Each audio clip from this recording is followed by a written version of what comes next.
Puji Tuhan, kembali kita beribadah. Kita percaya hadirat Tuhan Yesus ada di tempat ini dan kita pasti diberkati. Kita awali dengan membaca firman Tuhan yang diambil dari kitab Nabi Yesaya pasal yang ke-6 ayat 11 sampai dengan ayat yang ke-13. Kita baca bersama-sama. Yuk, 1, 2, 3. Kemudian aku bertanya, sampai berapa lama ya Tuhan? Lalu jawabnya, sampai kota-kota telah lengang sunyi sepi, tidak ada lagi yang mendiami, dan di rumah-rumah tidak ada lagi manusia, dan tanah menjadi sunyi dan sepi. Tuhan akan menyingkirkan manusia jauh-jauh, sehingga hampir seluruh negeri menjadi kosong. Dan jika di situ masih tinggal 1/10 dari mereka, mereka harus sekali lagi ditimpa kebinasaan. Namun keadaannya akan seperti pohon beringin dan pohon jawi-jawi, yang tunggulnya tinggal berdiri pada waktu ditebang. Dan dari tunggul itulah akan keluar tunas yang kudus. Kita sudah sampai bagian terakhir dari pelajaran firman Tuhan mengenai panggilan Tuhan kepada Nabi Yesaya. Kita belajar karena itu juga berlaku untuk setiap kita yang mau dipanggil, dipilih, dibersihkan, diperlengkapi, diberi perintah, diutus, dan kita boleh bertanya dengan pertanyaan yang benar dan kita akan mendapat jawaban Tuhan. Hari ini kita akan kembali belajar. Minggu kemarin sudah belajar pertanyaan yang benar dari Yesaya. Waktu Yesaya mendapatkan utusan yang nampaknya aneh, dia bertanya. Dia tidak bertanya, kenapa kok begitu? Kenapa kok tidak begini? Tapi apa pertanyaan Yesaya? Berapa lama ya Tuhan? Yesaya tahu Tuhan tidak pernah salah. Kalau dia memerintahkan sesuatu pasti benar, pasti ada maksudnya. Mungkin kita tidak mengerti, tapi maksudnya pasti benar. Jadi Yesaya saat mendapatkan perintah yang nampaknya aneh, membingungkan, dia bertanya, berapa lama ya Tuhan? Artinya apa? Perintah Tuhan itu pasti benar. Yesaya nggak mengerti. Kita juga nggak mengerti, tapi Yesaya tahu ada satu proses yang daripada Tuhan untuk memulihkan semuanya itu. Yang ditanyakan adalah berapa lama ya Tuhan? Tepat seperti waktu murid-murid Yesus mengatakan pada suatu saat nanti Yesus akan datang kembali kedua kalinya. Murid bertanya, kapan Tuhan kau akan datang? Berapa lama? Berapa lama lagi? Jadi itu ada satu pertanyaan yang benar. Dan hari ini kita akan belajar jawaban dari Tuhan. Saya akan ulangi, ya. Tolong diperhatikan, dicermati ayat-ayat firman Tuhan ini. Yesaya 6, mulai ayat 11. Kemudian aku bertanya, sampai berapa lama ya Tuhan? Sampai berapa lama ya Tuhan? Proses ini harus berlangsung supaya semua terjadi sesuai dengan kehendak-Mu. Perhatikan jawaban Tuhan. Lalu jawabnya, sampai kota-kota telah lengang sunyi sepi, tidak ada lagi yang mendiami, dan di rumah-rumah tidaklah ada lagi manusia, dan tanah menjadi sunyi dan sepi. Tuhan akan menyingkirkan manusia jauh-jauh, sehingga hampir seluruh negeri menjadi kosong.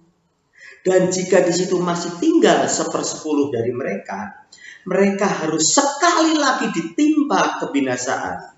Namun keadaannya akan seperti pohon beringin dan pohon jawi-jawi, yang tunggulnya tinggal berdiri pada waktu ditebang. Dan dari tunggul itulah akan keluar tunas yang kudus. Jadi jawaban Tuhan atas pertanyaan Yesaya, juga pertanyaan kita, ada dua hal. Yang pertama, tindakan Tuhan yang pertama adalah Tuhan itu akan menyingkirkan manusia. Tuhan akan menyingkirkan manusia. Di ayat 12, Tuhan akan menyingkirkan manusia jauh-jauh sehingga hampir seluruh negeri menjadi kosong. Jadi kota-kota lengang, sunyi, sepi, tidak ada yang mendiami, rumah-rumah tidak ada manusia, tanah menjadi sunyi dan sepi.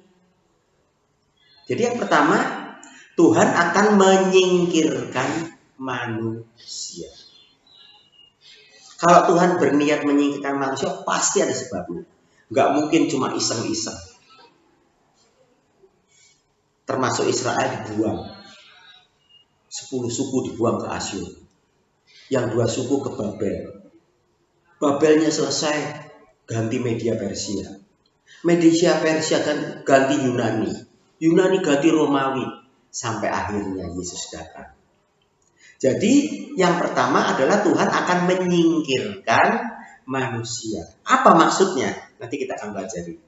Nah, setelah manusia disingkirkan, Tuhan akan memeriksa lagi. Kalau masih ada 10%, 1/10 dari mereka, sekali lagi mereka akan dihajar. Mereka akan dibinasakan. Sampai apa? Yang kedua, setelah manusia disingkirkan, Tuhan menunggu sampai kondisi manusia dan juga alam semesta itu seperti pohon beringin dan pohon jawi-jawi yang tunggulnya tinggal berdiri pada waktu ditebang.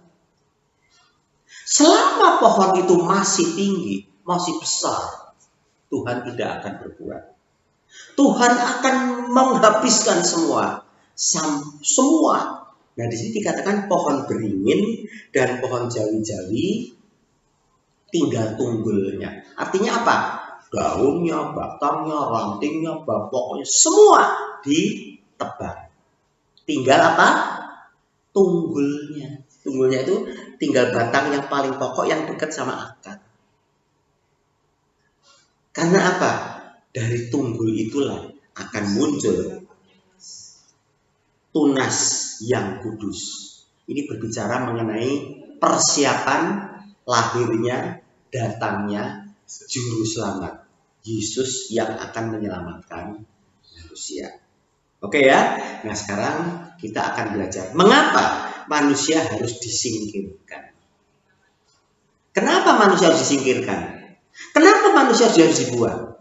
Yang pertama, kita tahu, yuk kita buka di dalam kitab Kejadian pasal yang pertama.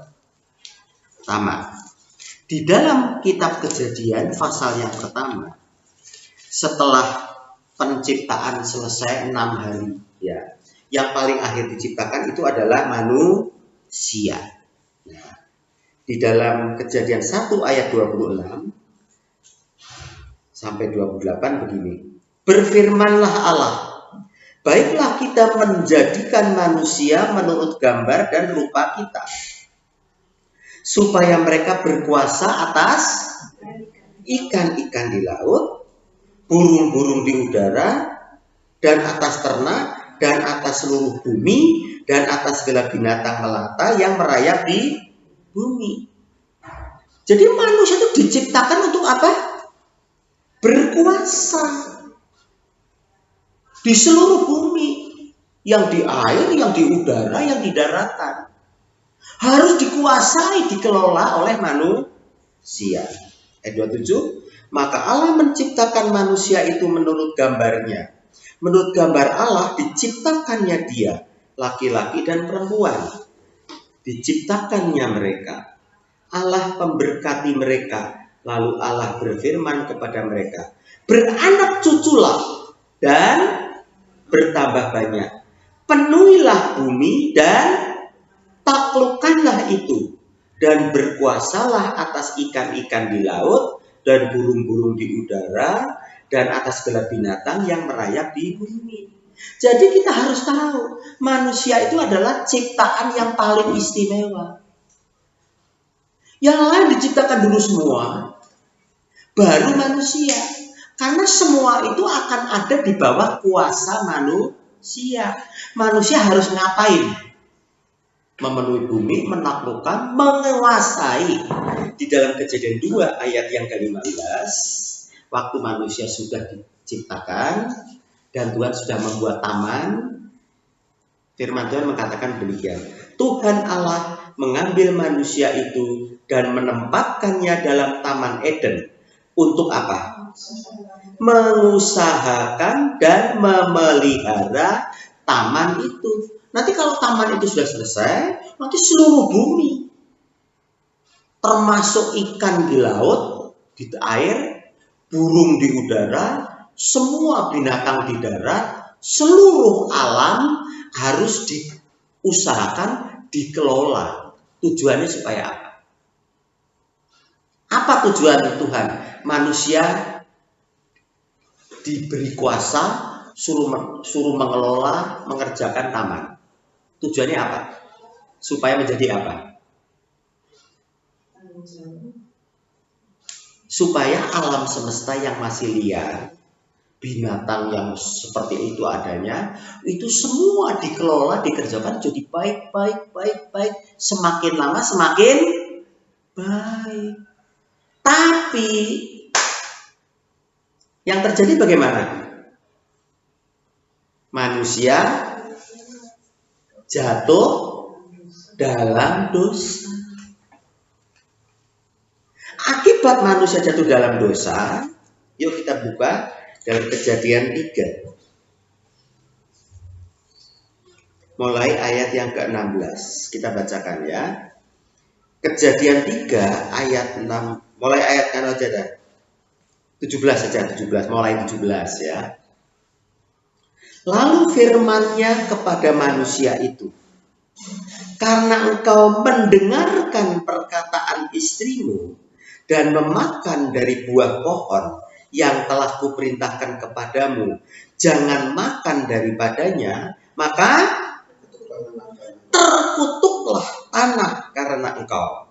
Dengan bersusah payah engkau akan mencari rezekimu dari tanah seumur hidupmu. Semak duri dan rumput duri yang akan dihasilkannya bagimu, dan tumbuh-tumbuhan di padang akan menjadi makananmu. Dengan berpeluh engkau akan mencari makananmu sampai engkau kembali lagi menjadi tanah. Karena dari situlah engkau diambil, sebab engkau debu dan engkau akan kembali menjadi debu. Jadi rencana Tuhan, tanah, gunung, sungai, benda-benda mati, tumbuh-tumbuhan, benda hidup, binatang-binatang, seluruh alam ini indah, baik, cuma perlu dikelola, perlu dikuasai. Siapa yang menguasai dan mengelola? Manusia yang tidak dalam dosa. Kalau manusia tidak jatuh dalam dosa, mengikuti perintah Tuhan, yang dilarang tidak dilakukan, yang diperintahkan dilakukan, semua menurut aturan Tuhan, semua akan jadi apa? Lebih baik, dan lebih baik. Tapi karena manusia jatuh dalam dosa, apa yang terjadi? Tanahnya terkutuk. Semua terkutuk. Binatang-binatang yang tadinya bisa dipakai oleh manusia, bisa dikuasai oleh manusia, banyak yang menjadi musuh, berbisa kayak ular. Kemudian binatang buas, malah bukannya manusia memakai binatang, malah binatangnya memakan manusia. Alam semua rusak. Ini Gunung Merapi mau meletus. Ciptaan Tuhan yang baik jadi rusak semua. Semua terkutuk. Manusia akan susah. Mencari uang susah. Dengan berpeluh engkau akan bekerja. Jadi, rencana Tuhan dirusak oleh manusia. Seharusnya manusia yang berkuasa itu mengelola supaya jadi lebih baik, malah sekarang jadi lebih buruk. Hutan-hutan ditebang, tambang-tambang digali, hasilnya diambil, dibiarkan. Alam dirusak, tumbuh-tumbuhan dirusak, binatang rusak, semua rusak. Kalau Tuhan ingin memulihkan, apa yang dilakukan? Apa jawaban Tuhan kepada Yesaya? Langkah pertama, Yesaya 6 ayat yang ke-12.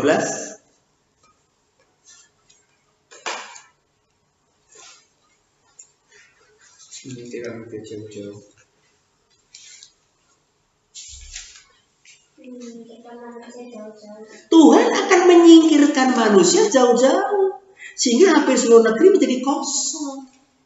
Tuhan itu kalau mau memulihkan kita, Tuhan itu nggak cuma memulihkan diri kita, tetapi alamnya juga dipulihkan. Jadi, waktu Yesaya bertanya, berapa lama lagi Tuhan? Tuhan bilang, kita ulangi lagi. Sampai berapa lama ya Tuhan? Lalu jawabnya, sampai kota-kota telah lengang, sunyi, sepi. Tidak ada lagi yang mendiami. Rumah-rumah tidak ada lagi manusia. Dan tanah menjadi sunyi dan sepi. Tuhan akan menyingkirkan manusia jauh-jauh. Sampai seluruh negeri jadi kosong. Jadi manusia disingkirkan supaya apa? Supaya tanah dipulihkan. Supaya alamnya, tanahnya, udaranya. Coba dengan adanya COVID-19, mobil-mobil, motor-motor berkurang. Ya, waktu itu udara jadi apa? Jadi bersih. Air yang dulu bisa langsung diminum dari sumur atau dari sungai, sekarang air sumur saja nggak boleh diminum langsung karena penuh dengan logam, penuh dengan bakteri dan sebagainya. Semua rusak karena semua sudah tertutup karena ulah dari manusia. Nah, Tuhan akan memulihkan. Caranya bagaimana? Manusianya disingkirkan. Caranya gimana? Manusia yang keluyuran kemana-mana disuruh di rumah terus. Kota di lockdown misalnya itu. Jadi ini cara Tuhan. Disingkirkan karena manusia itu kerjanya merusak alam.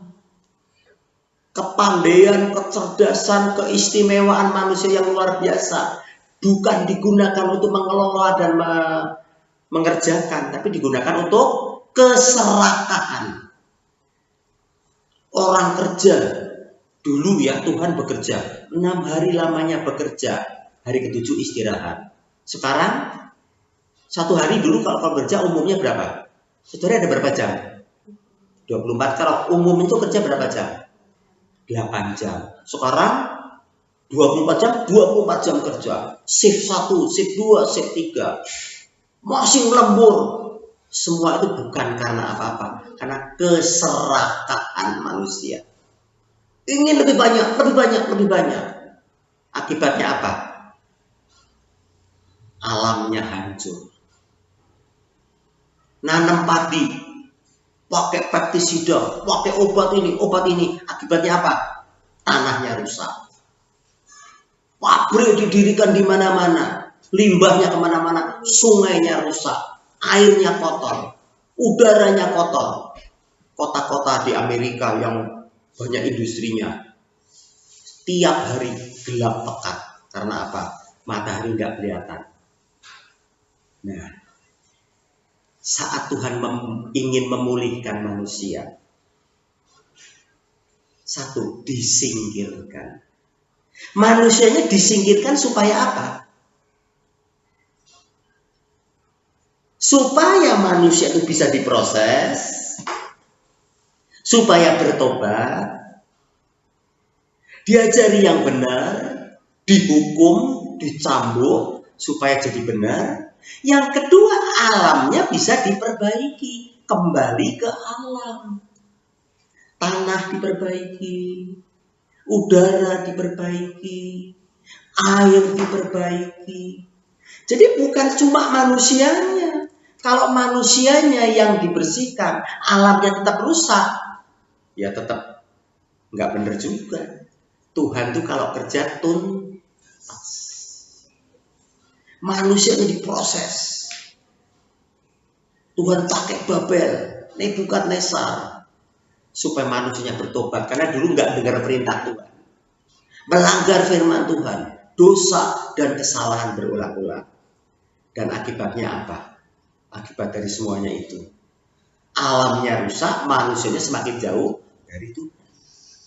Makanya manusia disingkirkan, dibuang, dihukum, dibelenggu, dengan tujuan ada pertobatan, dipulihkan kembali manusianya. Tapi ternyata alamnya juga dibersihkan. Pohon-pohon yang dulu ditebangi oleh manusia akan tumbuh lagi. Binatang-binatang semua nanti akan dipulihkan. Ya, jadi langkah pertama Tuhan adalah menyingkirkan manusia supaya manusianya itu bertobat, kembali dengar-dengar akan firman Tuhan, alamnya dibersihkan. Nah, kondisi apa yang Tuhan inginkan? Kita kembali Yesaya 6, sekarang ayat yang ke-13. Dan jika di situ masih tinggal 1/10 dari mereka, berarti sudah hilang berapa? Kalau tinggal 1/10 itu ada tinggal 90% sudah disingkirkan, sudah dihukum. Tuhan masih lihat lagi. Kalau masih ada 10%, Tuhan akan teruskan. Kenapa? Yang 10% itu juga nanti akan merusak juga. Jadi dihabisi lagi, diayak lagi, diirik lagi. Dan jika di situ masih tinggal 1/10 dari mereka, mereka harus sekali lagi ditimpa kebinasaan. Kayak? Nah, doanya Abraham. Waktu Abraham setelah bertobat ya, dulu Abraham dijanjikan keluar dari Ur Kasdim, kemudian dia berlambat-lambat, dan akhirnya dia pergi tapi salah juga dengan melanggar firman Tuhan. Akhirnya dia dihukum Tuhan. Nah, setelah dia bertobat hampir 25 tahun pergi, Tuhan datang. Tuhan bertiga datang, Tuhan sama 2 malaikat. 2 malaikat ini akhirnya diutus untuk menghukum apa? Sodom dan Gomora. Nah, Tuhan bicara sama Abraham, Sodom dan Gomora akan kuhukum, akan kuhabiskan. Abraham menawar, kalau ada 50 orang gimana? Kalau ada 50 enggak? Kalau ada 45 gimana? 40, 30, 20, sampai 10. Ternyata 10 aja enggak ada. Adanya berapa yang benar akhirnya? 4. Yang 4 saja, yang 1 menengok ke belakang. Tinggal Lot sama 2 anak perempuan. Waktu Gideon disuruh hakim-hakim ya, melawan musuh, dia mengumpulkan 32.000. Terlalu banyak, dikurangi sampai tinggal berapa? 300. Suruh minum, caranya masih diirik, diayak lagi. Begitu juga dengan Yesaya 6 di sini. Dan jika di situ masih tinggal 1/10 dari mereka harus sekali lagi ditimpa kebinasaan. Jadi betul-betul orang-orang yang terpilih, orang-orang yang benar-benar pilihan. Kalau manusia gimana? Yang penting banyak, yang penting besar, yang penting sugih, yang penting mewah, yang penting megah. Tuhan tidak melihat semua itu. Karena manusia akan jatuh sombong kalau seperti itu. Kalau kamu kuselamatkan lewat 32 orang itu sama kayak Gideon, kamu nanti bilang, aku nih yang hebat mengusir musuh. Kalau 300 kan nggak bisa. Jadi Tuhan itu punya maksud menyingkirkan manusia supaya manusia kembali dalam kebenaran, rendah hati dan lemah lembut seperti Yesus, bukan sombong, menyombongkan kekayaan, menyombongkan kepandaian, menyombongkan kekuatan. Dan yang jelas, kalau masih ada, Tuhan akan singkirkan. Sampai kondisinya seperti apa? Ya. Dan jika di situ masih tinggal 1/10 dari mereka, mereka harus sekali lagi ditimpa kebinasaan. Namun perhatikan, keadaannya akan seperti pohon beringin dan pohon jawi-jawi yang tunggulnya tinggal berdiri pada waktu ditebang. Maksudnya begini, semua manusia, kalau manusia nggak ditebang, manusia itu nggak dimusnahkan, disingkirkan, supaya tinggal sisanya, tinggal tunggulnya. Tetapi alam semua akan ditebang, tapi juga tidak habis. Jadi pohon beringin dan pohon jawi-jawi itu ditebang. Kok tinggi-tinggi itu ya, tingginya paling sedikit itu 8 meter. Wow, tinggi-tinggi. Daunnya, buahnya, mungkin semua ranting-ranting ditebang. Sampai batang pokoknya ditebang. Tinggal tunggulnya. Artinya apa? Tuhan tidak akan menghabiskan. Tuhan masih menyisakan. Jadi waktu ditebang di semua itu masih tinggal tunggulnya. Masih tinggal sisanya. Nah, dengan yang sisa inilah Tuhan akan menyelamatkan. Nanti akan muncul dari tunggul itu tunas. Tuhan sejak Adam dan Hawa jatuh dalam dosa berusaha menyelamatkan. Tapi anaknya Kain malah bunuh Habel. Punya anak Henoh lumayan dengar firman Tuhan, tapi hanya menyelamatkan dirinya sendiri, gak bisa menyelamatkan orang lain. Punya anak lagi, akhirnya ketemu Nuh.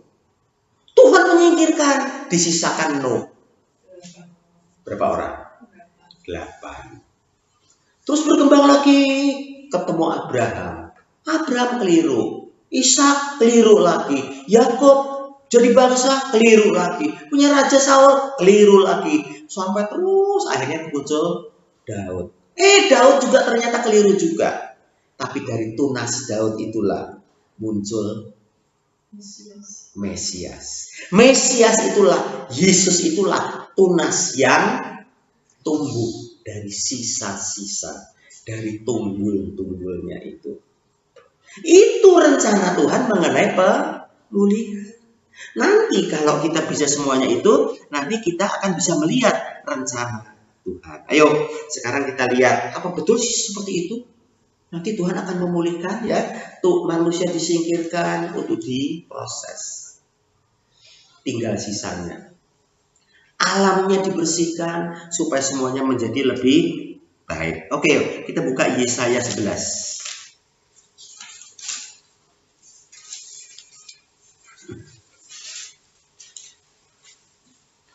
Yesaya pasal yang ke-11. Ayat 1 sampai 10. Judulnya apa? Raja Damai yang akan datang. Raja Damai yang akan datang. Tadi kan Yesaya 6 itu kan Yesaya dipanggil, mendapatkan penglihatan dan sebagainya, kemudian diutus. Ya. Nah, kalau kita baca ayat-ayat berikutnya, Yesaya 7, itu Tuhan menjanjikan akan adanya seorang anak darah yang punya anak, yaitu Immanuel. Itu gambaran mengenai Yesus. Kemudian Yesaya 9, kelahiran Raja Damai. Itu bicara masalah Yesus juga. Nah, di dalam Yesaya pasal yang ke-11, Raja Damai yang akan datang. Perhatikan. Suatu tunas akan keluar dari tunggul Isai. Isai itu apa sih? Bapaknya Daud. Jadi Isai itu ditebang. Tadinya punya anak 3 yang jadi perwira sama Saul. Anak-anak yang nomor 4 sampai nomor 7 bagus, berusaha. Mungkin ada yang jadi pengusaha dan sebagainya. Yang paling jelek nomor 8, Daud. Jadi angon, wedus. Yang perempuan nggak dihitung, dihabiskan. Yang jadi muncul jadi raja siapa? Daud, yang tidak diperhitungkan. Nah, tapi Tuhan tidak menghabiskan. Dari tunggul Isai itulah muncul Yesus, ya. Suatu tunas akan keluar dari tunggul Isai. Dan dari taruk yang akan tumbuh dari pangkalnya akan berbuah. Nah, ini gambaran Yesus. Roh Tuhan akan ada padanya. Roh hikmat dan pengertian. Roh nasihat dan keperkasaan. Roh pengenalan dan takut akan Tuhan. Sifatnya apa? Ya, kesenangannya ialah takut akan Tuhan. Ia tidak akan menghakimi dengan sekilas pandang saja atau menjatuhkan keputusan menurut kata orang. Tetapi ia akan menghakimi orang-orang lemah dalam, kalau sekarang orang-orang mengadili cari yang kaya, yang bisa nyuap, betul? Yesus itu yang akan menghakimi orang-orang lemah dengan keadilan, dan ia akan menjatuhkan keputusan terhadap orang-orang yang tertindas di negeri dengan kejujuran. Ia akan menghajar bumi dengan perkataannya seperti dengan, nah ini menyingkirkan manusia, dihajar, diirik, diayak. Dan dengan nafas mulutnya ia akan membunuh orang fasik, orang munafik, orang yang luar dan dalamnya beda, orang-orang jahat. Terus, ia tidak akan menyimpang dari kebenaran dan kesetiaan. Seperti ikat pinggang tetap terikat pada pinggang. Kalau kita baca di Efesus, ikat pinggang itu ikat pinggang kebenaran. Jadi landasannya itu kebenaran, keadilan, belas kasihan, kesetiaan. Perhatikan ayat berikut. Serigala akan tinggal bersama domba, dan macan tutul akan berbaring di samping kambing. Bisa nggak? Sekarang kalau ada serigala sama domba bareng gimana? Macan tutul sama kambing gimana? Padahal dulu diciptakan semua baik. Karena manusia jatuh dalam dosa, terkutuk, semua jadi rusak. Serigala ketemu domba, habis dombanya. Macan tutul ketemu kambing, dimakan. Tapi saat manusia disingkirkan, diirik, apa yang terjadi? Alam dipulihkan kembali.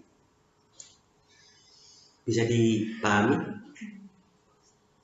Serigala akan tinggal bersama domba, dan macan tutul akan berbaring di samping kambing. Anak lembu dan anak singa akan makan rumput bersama-sama. Oh, anak lembu sama anak singa. Anak singa biasanya sekarang makan apa? Anak lembu, sekarang makan rumput sama-sama. Pasti omong-omong. Gimana kira-kira ngomong-ngomongnya anak lembu sama anak singa? Ya, itu. Dan seorang anak kecil akan menggiringnya. Loh, si giring itu siapa? Anak kecil. Umur 10, max 10. Giring singa loh. Ya, coba perhatikan. Anak lembu dan anak singa akan makan rumput bersama-sama, dan seorang anak kecil akan menggiringnya. Lembu dan beruang akan sama-sama makan rumput loh. Dan anaknya akan sama-sama anak lembu kan anak beruang bareng piye ya, kelonan gitu. Sedang singa akan makan jerami seperti lembu. Loh. Ngerti nggak maksud Tuhan?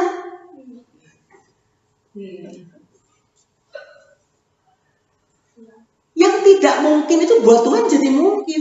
Tuhan tuh dulu membuat binatang, tumbuh-tumbuhan, gunung Merapi sekalipun juga nanti meletus nggak kira-kira?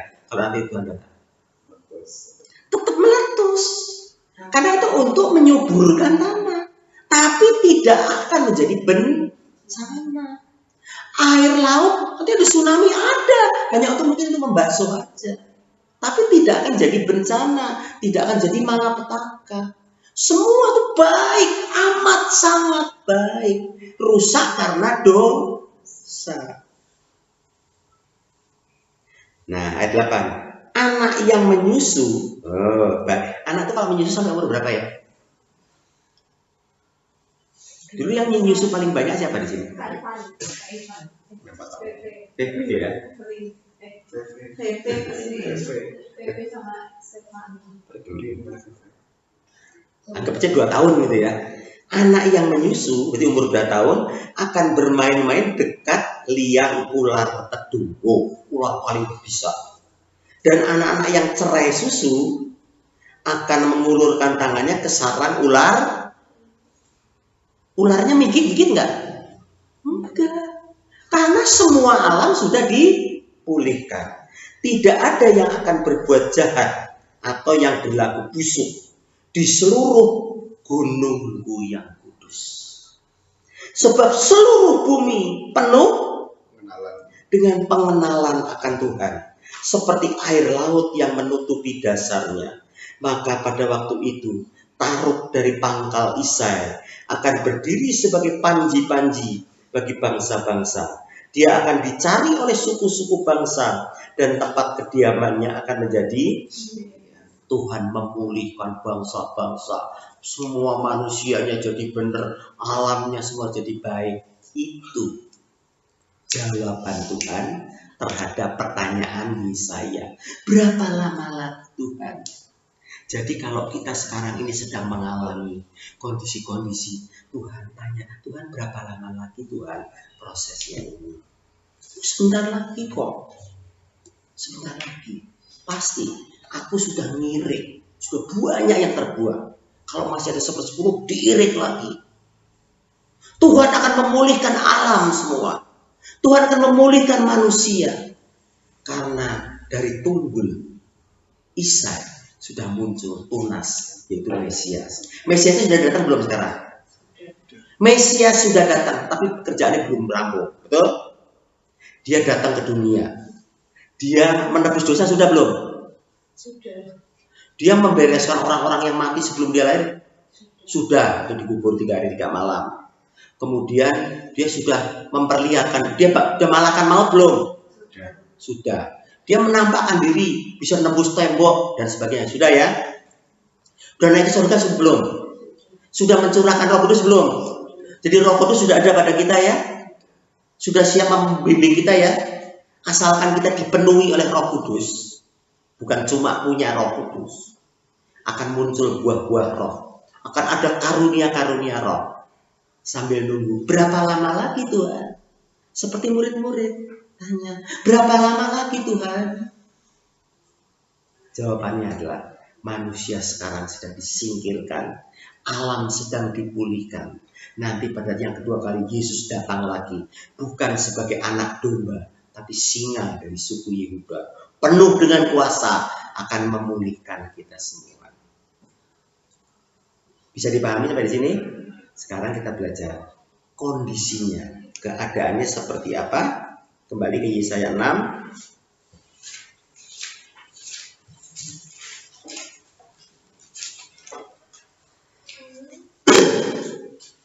Kondisinya seperti Yesaya 6 ayat 13. Dan jika di situ masih tinggal 1/10 dari mereka, mereka harus sekali lagi ditimpa kebinasaan. Namun keadaannya akan seperti apa? Pohon beringin dan pohon jawi-jawi yang tunggulnya tinggal berdiri waktu ditebang. Jadi harus ditebang. Pohon beringin, pohon jawi-jawi, pohon, semua gunung, semua alam harus ditebang. Manusia disingkirkan. Tapi dari tunggulnya itu akan muncul tunas yang kudus. Nah, sekarang persoalannya, kenapa kok pohon beringin dan pohon jawi-jawi? Ternyata dalam Alkitab bahasa Indonesia yang coba tolong dibacain Yesaya 6 ayat 13 supaya kita tahu ya maksudnya itu gimana. Yesaya 6 ayat 13. Di sini nanti pohon apa sih?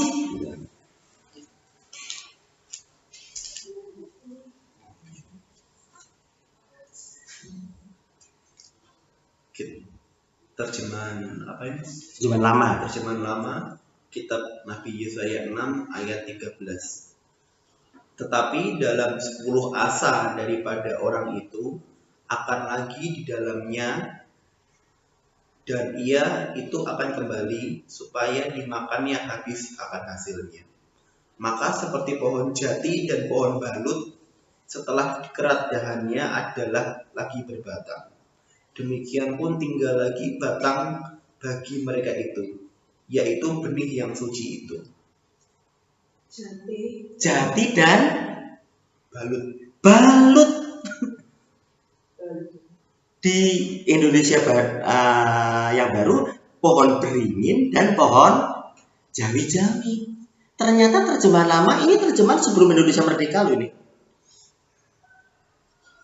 Seorang teologi Belanda menerjemahkan. Jadi Indonesia belum ada waktu itu, masih jajahan Belanda. Itu mengatakan pohon jati dan pohon balut. Nah, di bahasa Jawa lain lagi. Nah, baca sini ya. Bahasa Jawa itu waringin dan elot.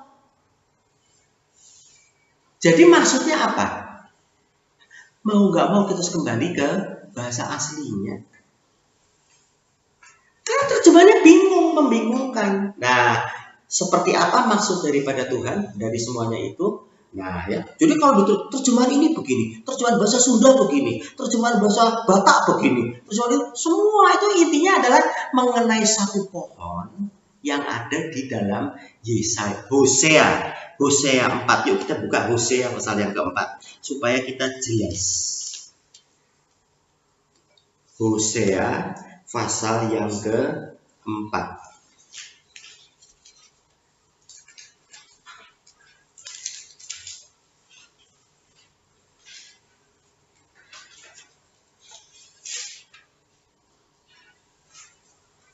Dari ayat 1 sampai 19 judulnya apa? Menentang imam dan bangsa yang tidak setia.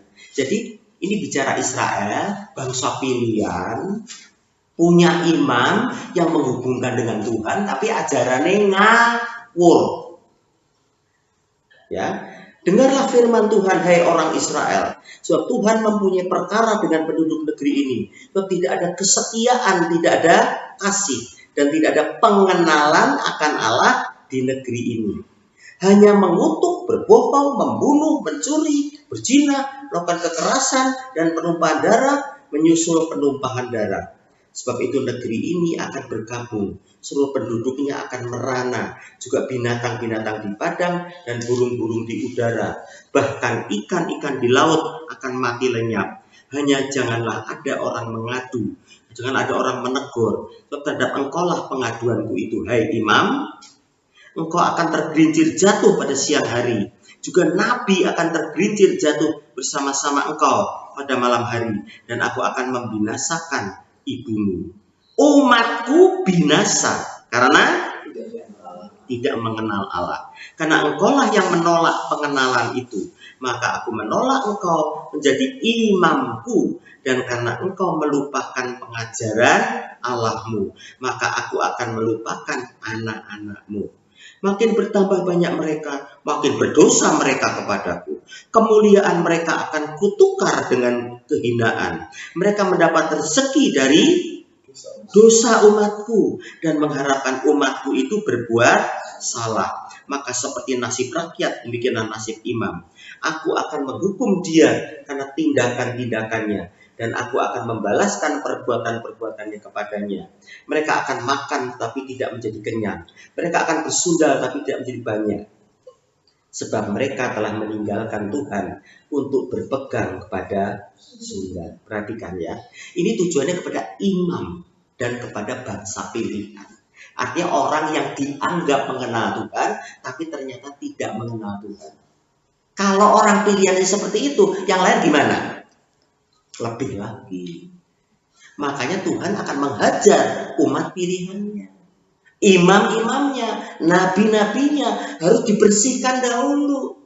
Manusianya disingkirkan dulu. Baru kemudian tanah alamnya dibersihkan. Lalu pohon jawi-jawi beringin itu apa? Yuk kita lanjut. Ayat 11. Anggur dan air anggur menghilangkan daya pikir. Betul enggak? Anggur dan air anggur itu ciptaan siapa? Tuhan. Loh, kalau gitu manfaatnya banyak nggak anggur air anggur? Banyak, tapi jangan sampai mabuk. Kita ini semakin mabuk. Mabuk kekayaan, mabuk kekuasaan, mabuk keserakahan. Bumi dikelola habis-habisan, dirusak karena keserakahan. Padahal dalam doa Bapa kami yang di sorga, ya selain dikuduskanlah, berikanlah kepada kami makanan kami yang berlimpah-limpah gitu. Ya. Hah? Secukupnya. Enggak berlimpah-limpah. Harus yang paling enak dan nikmat, gitu. Ini keserakahan, kerakusan manusia yang menyebabkan semuanya jadi rusak. Air anggur dan air anggur menghilangkan daya pikir. Umatku, nah perhatikan, ini 12 dan 13 ini kuncinya. Umatku bertanya kepada pohonnya dan tongkatnya akan memberitahu kepadanya, sebab roh perjinahan menyesatkan mereka dan mereka berjinah meninggalkan Allah mereka. Mereka mempersembahkan korban di puncak gunung-gunung dan membakar korban di atas bukit-bukit, di bawah pohon besar dan pohon hawar dan pohon rimbun. Ini yang disebutkan, yang diterjemahkan beringin dan jawi-jawi, jati dan elon, waringin dan, kalau bahasa Jawa itu waringin dan elon. Tadi jati dan bandut. Tiap terjemahan beda-beda, tapi intinya di sini. Di bawah pohon besar, pohon hawar dan pohon rimbun yang apa? Sebab apa? Naungannya baik. Jadi ada banyak di dunia ini orang itu memuja dewa-dewa berhala itu di bawah pohon-pohon rimbun. Makanya di alun-alun tuh yang di tengah-tengah itu pohon apa? Pohon beringin atau enggak pohon kates? Ayo.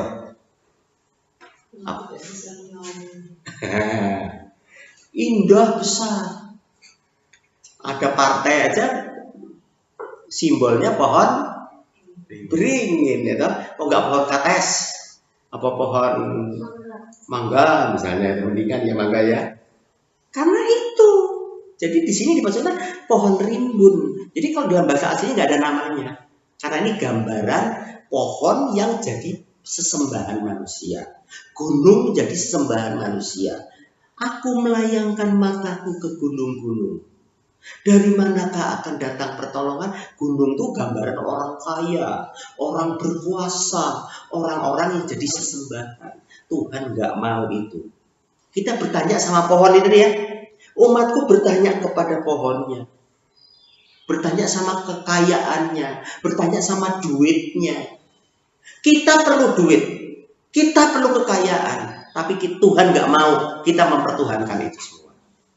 Makanya pohon rimbunnya ditebang. Tinggal tunggulnya. Oh, ini dasarnya baik kok. Kalau manusia nggak dengan dosa, tanah nggak terkutuk, pohon nggak terkutuk, binatang nggak terkutuk, semua jadi baik kok. Tuhan kembalikan, tebang semua, dari tunggulnya akan muncul tunas. Pegang tunas itu, yaitu Yesus. Ya, saya ulangi ayat 13. Mereka mempersembahkan korban di puncak-puncak gunung-gunung dan membakar korban di atas bukit-bukit, di pohon besar dan pohon hawa dan pohon rimbun. Ini yang dimaksudkan dengan pohon beringin dan balut, ya, dan jati dan balut dan jawi-jawi, ya. Sebab naungannya baik. Itulah sebabnya anak-anakmu perempuan berzina dan menantu-menantumu perempuan bersunat. Dan seterusnya, baca sendiri. Tapi pada intinya Tuhan ingin menghapuskan semua pelanggaran, dosa-dosa berhala-berhala. Ya, jadi pohon-pohon yang dimaksud dalam ayat ini adalah pohon-pohon yang dalam pandangan manusia sangat luar biasa, gunung yang luar biasa, orang kaya yang luar biasa, orang berkuasa yang luar biasa, tetapi itu membuat cemburu Tuhan. Tuhan kita cemburuan loh, ya. Tuhan ingin jadi nomor satu. Kalau kamu mengasihi siapapun, istri, suami, orang tua, anak, lebih dari aku, gak layak untuk aku. Yesus minta nomor 1. Ayo kita tebang semuanya itu dan munculkan Yesus di dalam kehidupan kita. Tunas Daud, Yesus selalu nomor satu-satunya. Satu-satunya, tidak ada yang lain. Nanti yang lain akan ditambahkan kepada kita semua. Jadi jawaban Tuhan kepada Yesaya juga kejawaban untuk kita. Intinya cuma satu. Kita dipanggil untuk apa? Untuk membereskan bumi ini bersama-sama dengan Yesus, tapi dengan pokok yang utama adalah tunas kudus dari tunggulnya Isai, yaitu dari Daud, yaitu Yesus sendiri. Yuk kita masuk dalam doa. Bapak di sorga, terima kasih. Kami boleh belajar daripada firman-Mu. Kami sudah menyelesaikan Yesaya 6 ayat 1-13. Kami sungguh bersyukur Tuhan, karena Yesaya mendapat karunia, mendapatkan penglihatan. Dan Yesaya merespon dengan benar. Dan Yesaya dibersihkan, disucikan. Yesaya mau diutus. Dan dia memahami. Dan dia bertanya dengan benar. Dan Yesaya telah mendapatkan jawaban. Bahwa untuk membereskan semuanya ini, kami manusia harus diirik, diayak, disingkirkan. Dan alam semesta akan kau bereskan semuanya. Dan pada saatnya nanti, saat Yesus benar-benar turun ke dunia yang kedua kalinya, sebagai singa dari suku Yehuda, sebagai penguasa seluruh alam semesta, bumi dengan segala isinya, dengan manusia, semua akan dipulihkan seperti rancangan-Mu semula. Terima kasih Tuhan, tolonglah kami yang mendengar firman ini, memahami dan mengertinya, dan menerapkannya dalam kehidupan. Tolonglah kami supaya kami termasuk bagian orang-orang yang terpilih itu. Kami akan bersama-sama dengan Engkau menikmati sukacita. Dan lebih dari itu Tuhan, mampukan kami untuk peduli pada sesama kami manusia. Kerinduan kami Tuhan, seluruh umat manusia di muka bumi mengenal Engkau, percaya kepadamu. Semua mulut, lidah, bibir mengakui Yesus sebagai Tuhan dan Juru Selamat. Dan semua lututnya bertelut menyembah-Mu, mengakui Engkau Yesus sebagai Tuhan dan Juru Selamat. Terima kasih Tuhan Yesus. Segala puji, hormat, dan kemuliaan bagi Engkau. Terima kasih Bapa di sorga. Mari Tuhan Yesus, kami sudah menyelesaikan ibadah kami. Berkati kami. Angkat kedua belah tangan-Mu. Terimalah berkat. Terimalah berkat, rahmat, anugerah, pertolongan dari Bapa yang kekal. Bapa yang bersemayam dalam terang yang tak terhampiri. Bapa yang tidak bisa dilihat, disentuh, didekati. Tapi Bapa itu begitu nyata di dalam anak-anak, yaitu Yesus yang turun ke dunia. Bukan cuma sekedar turun, tetapi meraih kami, menebus, membayar lunas hutang dosa dan kesalahan kami. Naik ke sorga, mengalahkan maut, dan mencurahkan Roh Kudus. Supaya Roh Kudus itu membimbing dan menolong kami saat kami disingkirkan, saat kami dipulihkan, saat kami diirik, disempurnakan. Dan kami percaya Roh Kudus itu akan menolong, memimpin kami. Dan kami akan melihat seluruh alam Kau pulihkan melalui cara dan dada. Di dalam nama Tuhan Yesus, Tuhan dan Juru Selamat kami sudah berdoa. Haleluya, puji Tuhan. Amin. Tuhan berkati.